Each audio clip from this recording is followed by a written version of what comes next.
Saudi আরবের সঙ্গে কৌশলগত এবং পারস্পরিক প্রতিরক্ষা চুক্তি স্বাক্ষর করেছে পাকিস্তান। এবার সেই চুক্তিতেই আরও কয়েকটি দেশকে তারা টানতে চাইছে। পাকিস্তানের প্রতিরক্ষা মন্ত্রী খোয়াজা আসিফ জানিয়ে দিয়েছেন, দরজা খোলা আছে। সৌদি আরবের সঙ্গে ভারতের সম্পর্ক যথেষ্ট বন্ধুত্বপূর্ণ।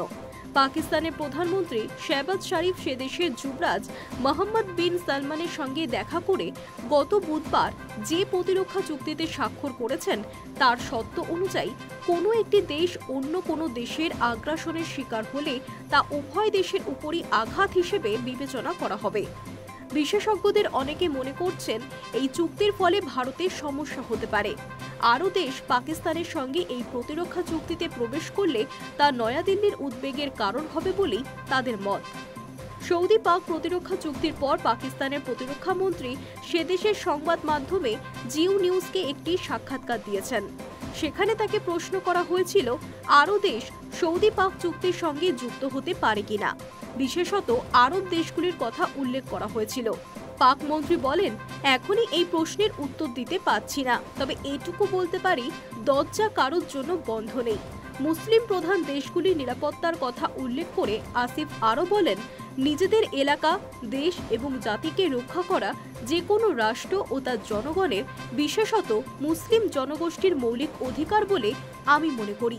পাক প্রতিরক্ষা মন্ত্রী আলাদা করে কোনো দেশের নাম করেননি, তবে মনে করিয়ে দিয়েছেন, সৌদির সঙ্গে পাকিস্তানের চুক্তিতে এমন কোনো শর্ত ছিল না যাতে বলা হচ্ছে অন্য কোনো দেশ যোগ দিতে পারবে না।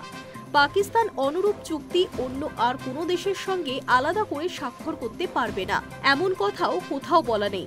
ফলে চাইলেই অন্য যে কোনো দেশের সঙ্গে প্রতিরক্ষা চুক্তি স্বাক্ষর করতে পারে ইসলামাবাদ। পাকিস্তান পরমাণু শক্তিধর দেশ, তাদের সঙ্গে প্রতিরক্ষা চুক্তি স্বাক্ষর করায় আগামী দিনে সংকটের পরিস্থিতিতে কি সৌদিও পরমাণু অস্ত্র ব্যবহার করতে পারবে? প্রশ্নের জবাবে পাক মন্ত্রী বলেন, আমাদের কাছে যা আছে, আমাদের যতটা ক্ষমতা এই চুক্তির অধীনে সবটাই ব্যবহার করা যাবে, কিন্তু পরমাণু অস্ত্রের বিষয়ে পাকিস্তান দায়িত্বশীল, এটাও বলে রাখা প্রয়োজন। পশ্চিম এশিয়ার যুদ্ধরত ইসরায়েলকে বার্তা দিতে পাকিস্তান এবং সৌদি আরব এই প্রতিরক্ষা চুক্তি স্বাক্ষর করেছে বলে মনে করছেন বিশেষজ্ঞদের কেউ কেউ। কিছুদিন আগে কাতারে ইসরায়েলের হামলার পর এই চুক্তির তাৎপর্য আরও বেড়ে গিয়েছে। দাবি, পরমাণু শক্তিধর পাকিস্তানকে পাশে নিয়ে ইসরায়েলের বিরুদ্ধে শক্তি বৃদ্ধি করবে সৌদি। পাক মন্ত্রীকে সেই বিষয়ে প্রশ্ন করা হয়েছিল। তিনি জানিয়েছেন, কোনো নির্দিষ্ট দেশ এই চুক্তির নিশানা নয়।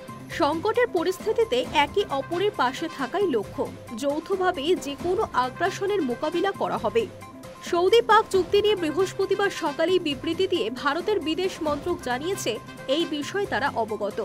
ভারতের জাতীয় স্বার্থ এবং আঞ্চলিক নিরাপত্তা বিবেচনা করে এই চুক্তির প্রভাব খতিয়ে দেখবে নয়াদিল্লি।